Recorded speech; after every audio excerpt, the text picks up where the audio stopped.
up? Once again, King Gabe here coming at you. And now we got another toy review up for you here. This time we're looking at the Duel disc from Yu-Gi-Oh! This was actually featured in season 2 of the Yu-Gi-Oh! Anime series that we got here in America for 4Kids dub. So, which was known as the Battle City arc.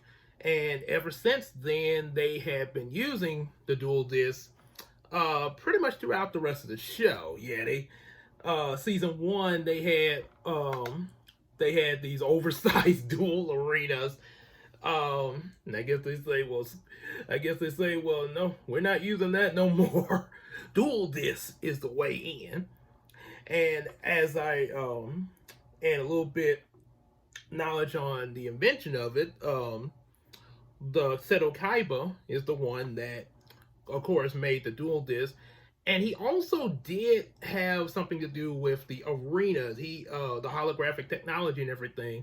That's why he had the arena in the very first episode of Yu-Gi-Oh, and mentioned about the whole hologram thing.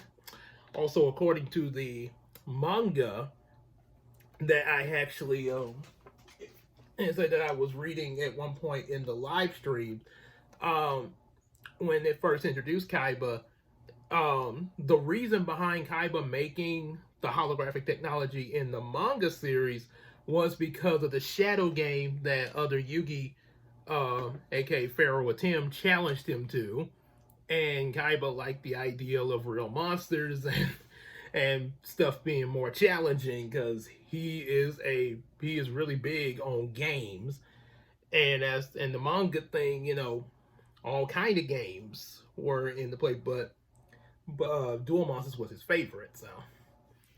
So yeah, that was in the. But as for the anime, since they sort of didn't really reference the manga a whole lot except for a few things, yeah, it was just, oh, here's Kaiba, Duel Monsters, time to duel. And the series begins. And we spend our money on trading cards. And I am not ashamed of that.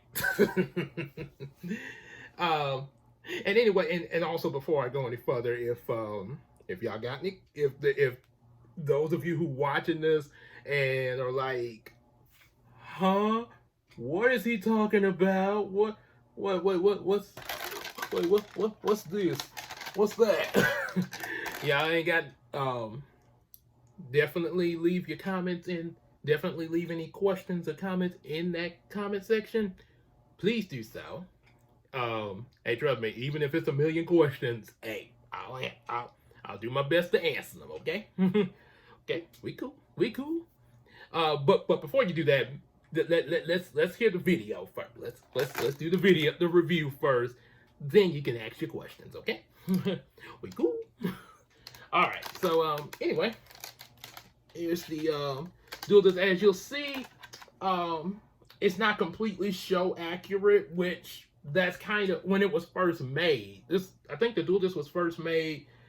They first released these, oh my god, let's see, I want to say, I know it was, let's see, because I know my friend Casey and I, we started watching season 2 of Yu-Gi-Oh! I want to say kind of around 2003-ish there. Sort of the 10th grade, I want to say.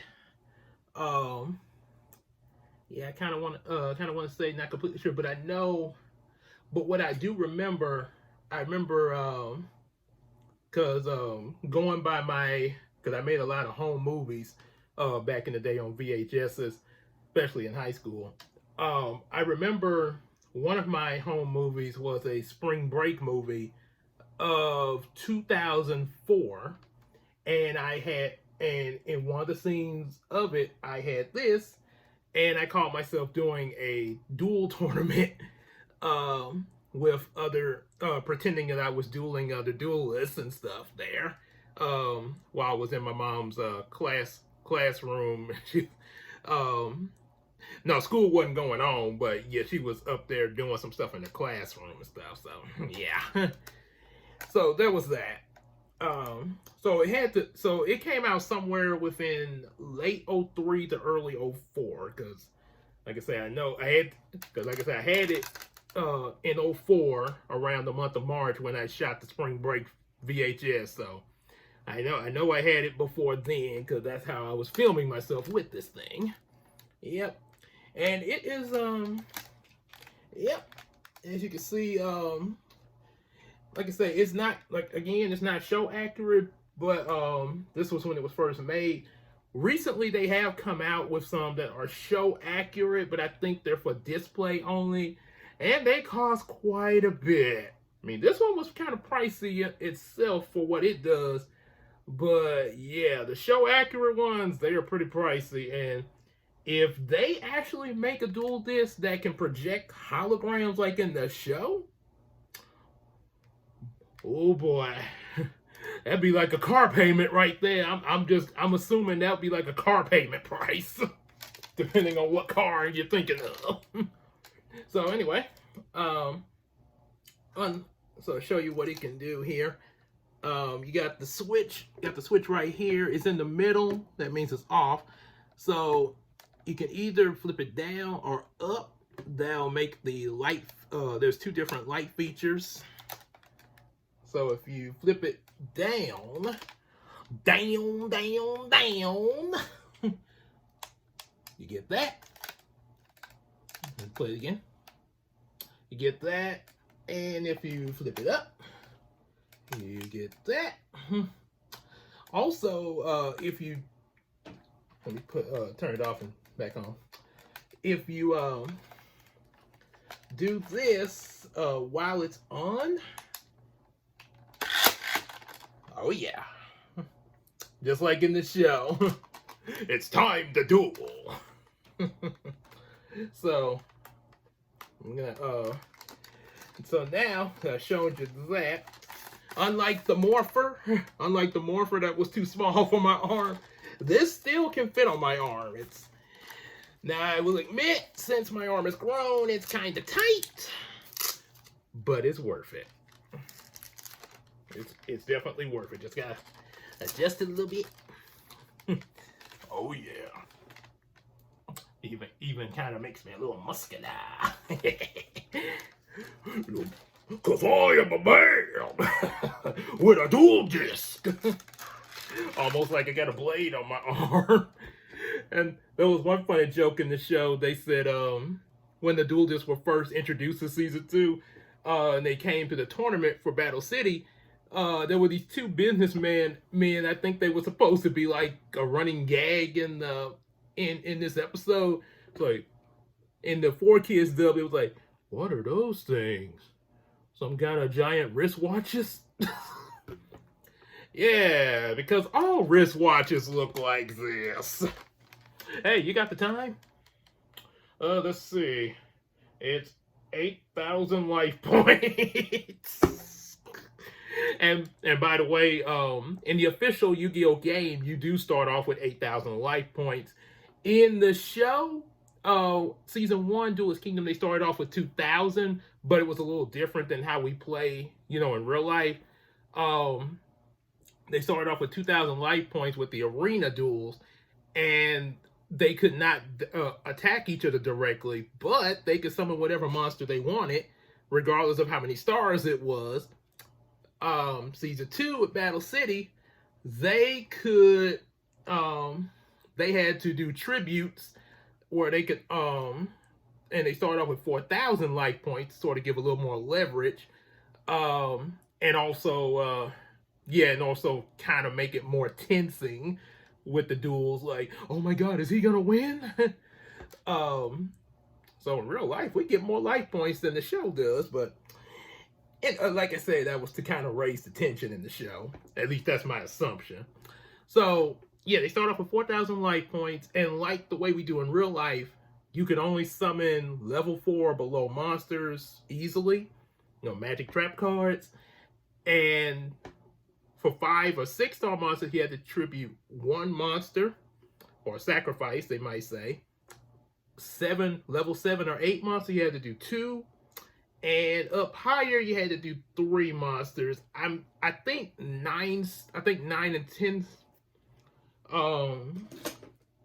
I think higher you do 3 monsters, because I know the 3 Egyptian god cards that were featured in season 2, you had to tribute 3 monsters to summon them successfully there. Because if you special summon them, they only stay on the field for 1 turn. So, and again, like I say, if what I'm saying is a little confusing, after the video, don't hesitate to ask a question like hey, what was you talking about? Yeah, don't be afraid to ask them questions there. But a lot of people that already know about the show, know what I'm talking about. But yeah, so since I got it on my arm, gonna do a little action here.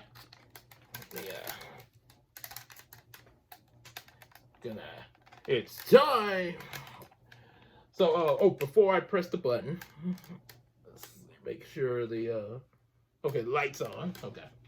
So I'm gonna take this is I got different decks in here. I sort of changed them around from time to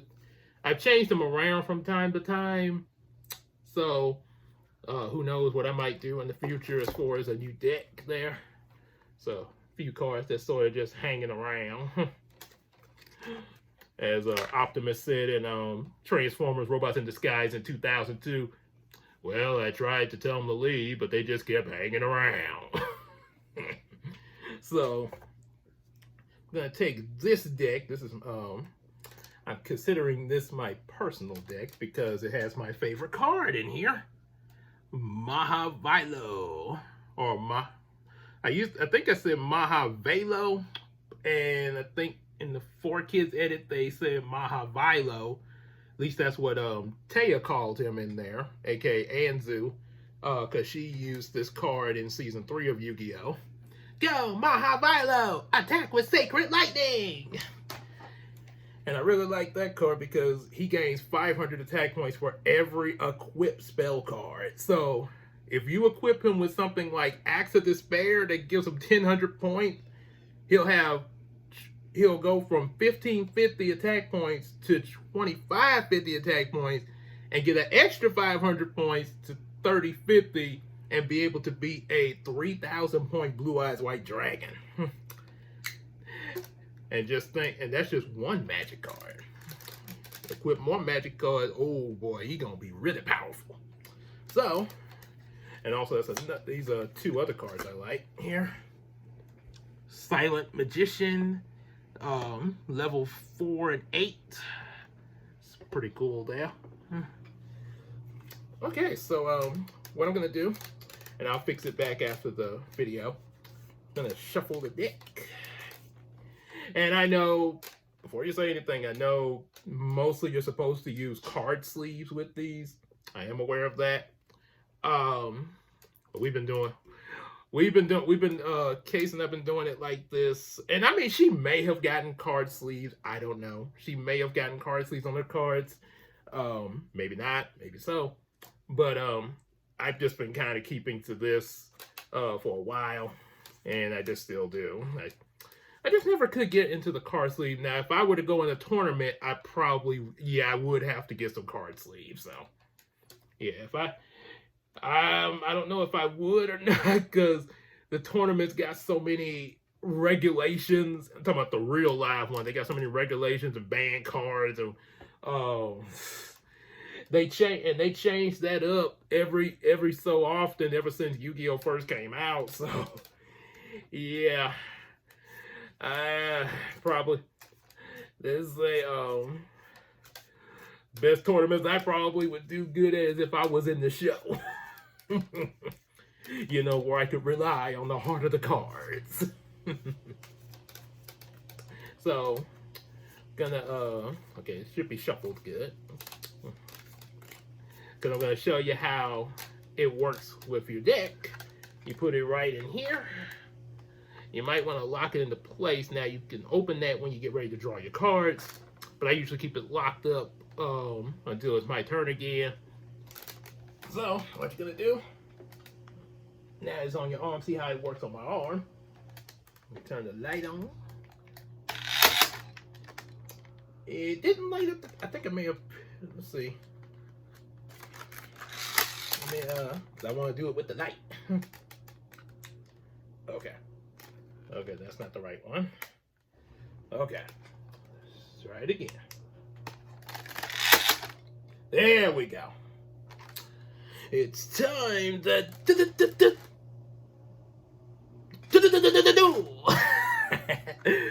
I saw On Edge do that when he reviewed the Yu-Gi-Oh movie. Okay, so okay, you see where I put my deck at?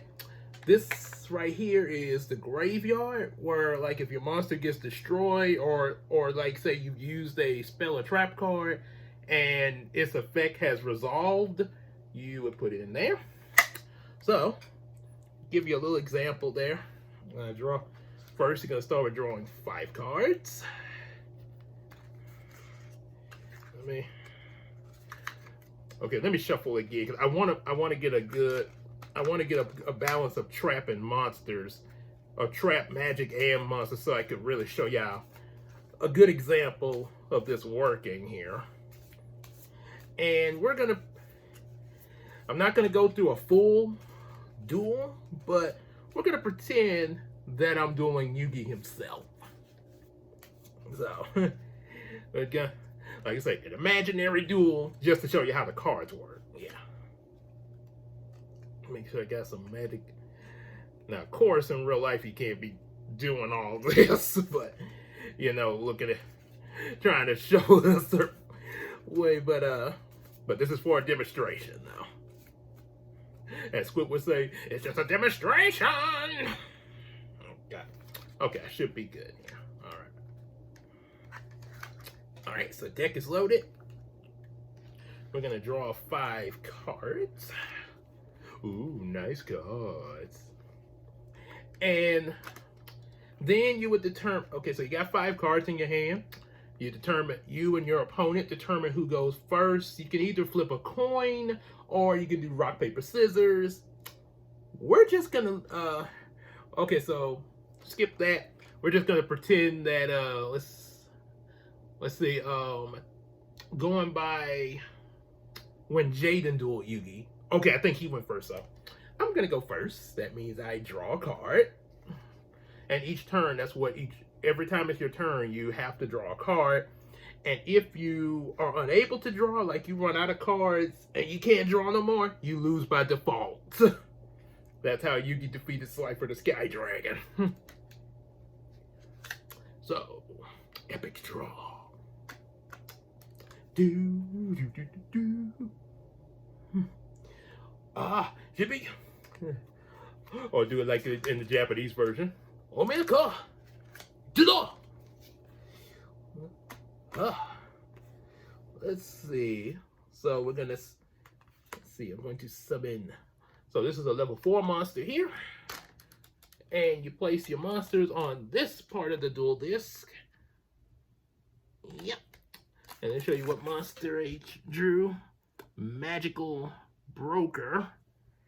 Broker. Yeah. Well, he's not, and it's not the power broker from the Falcon and Winter Soldier.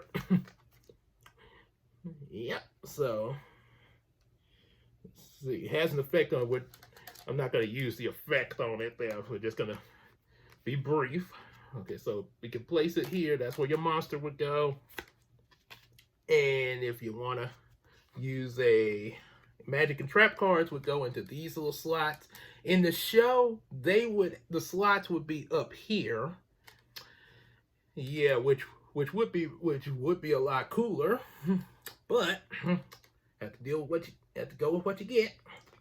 So you can use there are magic cards you can use to power up your monster. Say my monster has 1500 attack point. So a magic card like Black Pendant adds 500 attack points to it. That would raise it up to 2000 or 2000. And you can place a card face down, either magic or trap cards. It's best that you, it depends on what your strategy is, but the best magic cards to play face down is usually quick plays. because they can activate similar to traps there, quick plays there. But the difference is you can use them either right away or the way you would use a trap card.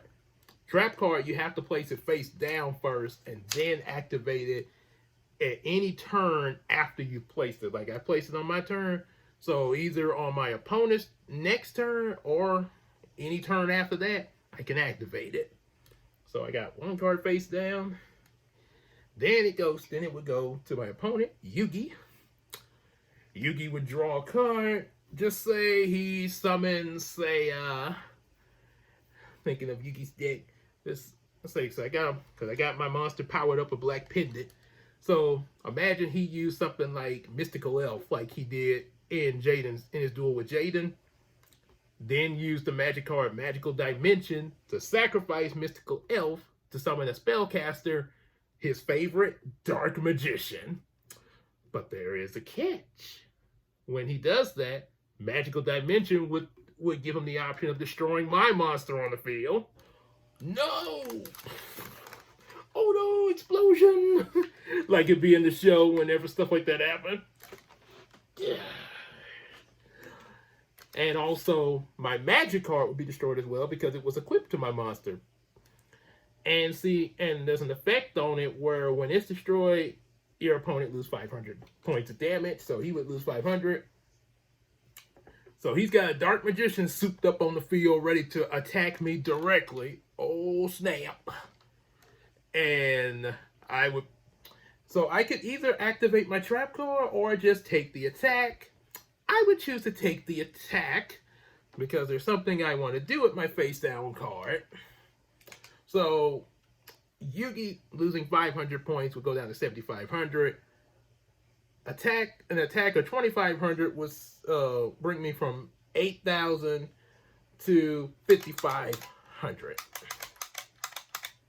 And these little buttons on here, that's how you those buttons I'm pressing, that's how I make the points go down. Would be nice if you had like in the show where they would just beep, beep, beep, beep, beep, beep, beep, beep, beep. So now it would be my turn. I draw another card. And now I choose to activate my trap card. And no, these don't really press. I see it in the show. I just like to do that. But in the show, they would sometimes be hitting buttons to activate the trap and magic cards in these slots. Click. Right. Call of the Haunted. Which that trap card allows me to bring back my any monster in my graveyard destroyed. And I choose Magical Polka.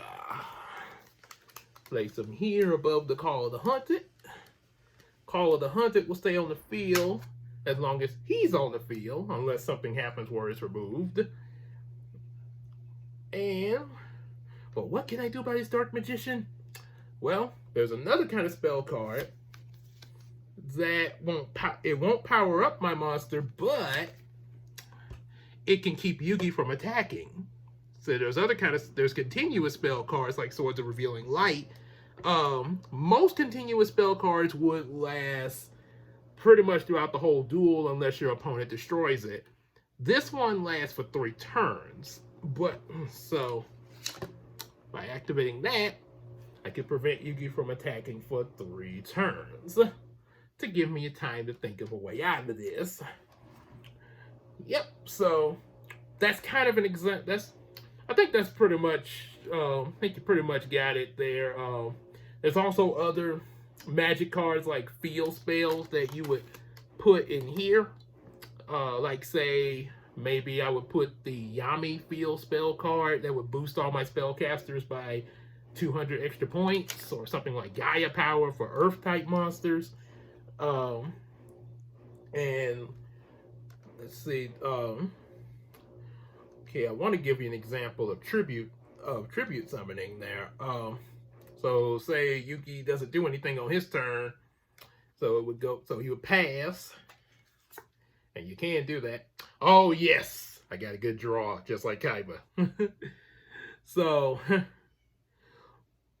now for a tribute summon, like I said, 5 or 6 monsters, you tribute 1 monster.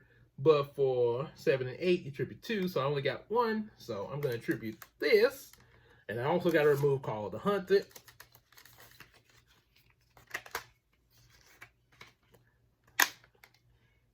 Remove that. And I can summon this fiery guy. But he only has 2,000 attack points there. Let's see, you can... Yep, he only has 2,000 attack points, so there's still some work to do if I want to get past the Dark Magician. But, like I say, that's an example of it there. Like I say, I'm not gonna try to go through a whole out duel because I don't have fancy holograms. So that's pretty much all I'm gonna show you for that there. Anyway, they don't sell these in the store like they like years ago when I first picked this up, but you can get them online. I think they might have some on Amazon, possibly. If not, there are other sites that do it. I know there's eBay, and then you got other various sites. Just like I say, just kind of be careful with the site you go to. That's all I'm saying. You know, be careful with the site you go to. But other than that, you know, if you're able to get you one, definitely do that. And again, since it's the end of the video, go to that comment and ask me a million questions. I got a million questions to ask you. So, I guess I better prepare myself to answer a whole lot of questions.